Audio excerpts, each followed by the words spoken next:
You ever got that paper or assignment due? The clock is ticking, you're busy typing away, and all the words just seem to fall into place. You're feeling super confident with what you're about to turn in. But once the grades come round, it's not quite what you expect. Well, that's the story of Stephen. Meet Stephen. He's a first-year international student in his writing class. He has been hard at work writing his paper. But things don't always go to plan. Oh no, a D minus. I worked so hard. How did this happen? So, how did this happen? Let's take a closer look at what Stephen wrote. The person that I would like to have lunch with is Brad Pitt, my favorite American actor. She has appeared in many movies, but the one I love the most is Fight Club. This movie had a lot of good and meaningful scenes too. That is why I like her. Now let's see what the professor has to say. I don't really understand what this student is trying to say. The grammar is all over the place. Why did this student not use the proper article? There's a pronoun mistake and unclear tenses.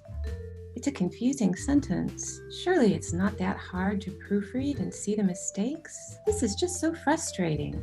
Why won't they just write grammatically? Let's take a pause here. Okay, pop quiz.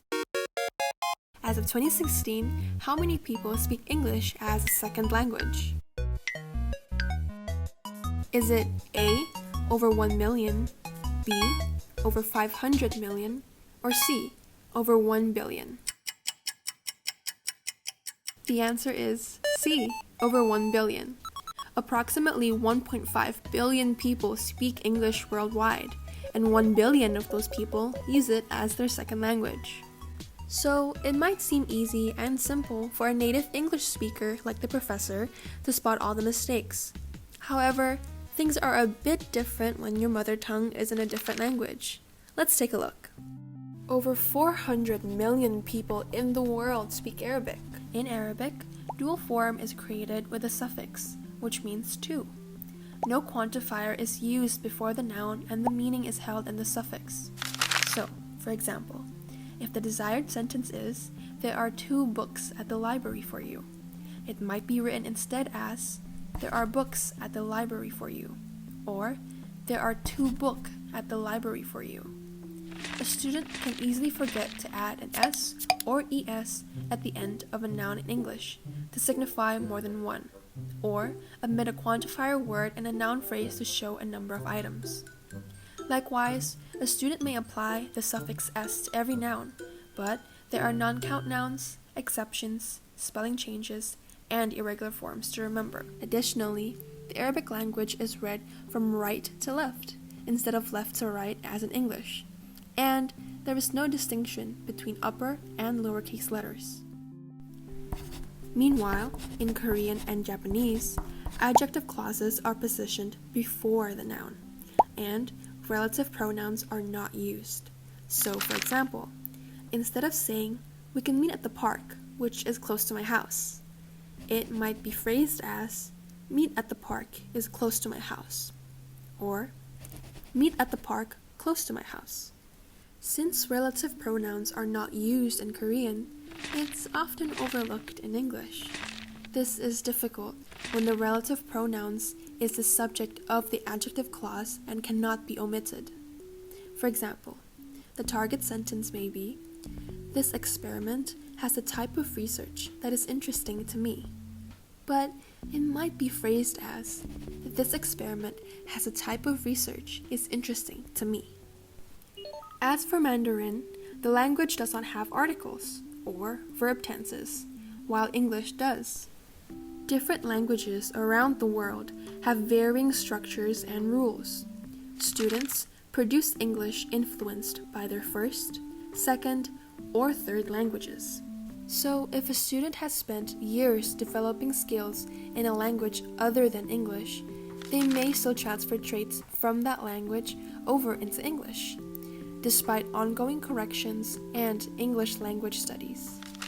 It's important to keep an open mind. Everyone has varying English proficiency skills.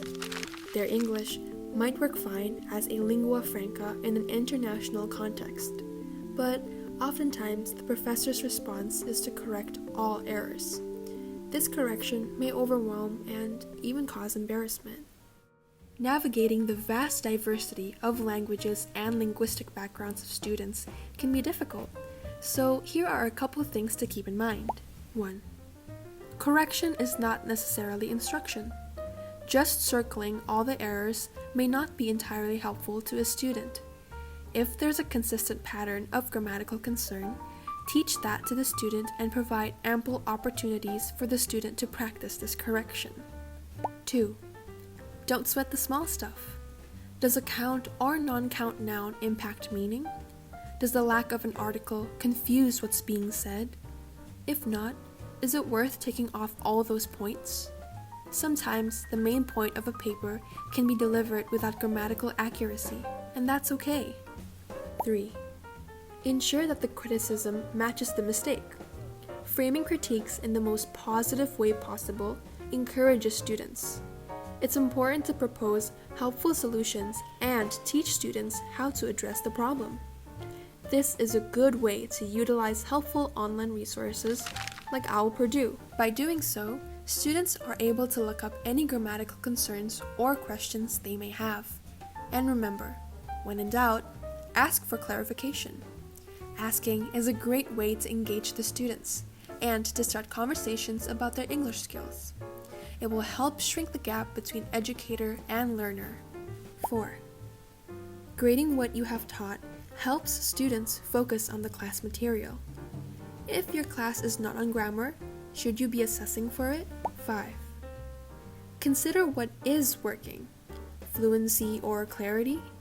Perhaps the knowledge shared or created. Help students see what is successful, not just what is wrong. Writers benefit from knowing what they did well, so they can use these moves again. Learning a new language, attending university in a different country is challenging and scary enough on its own, so it's vital that we encourage them. And who knows, maybe they just might surprise you.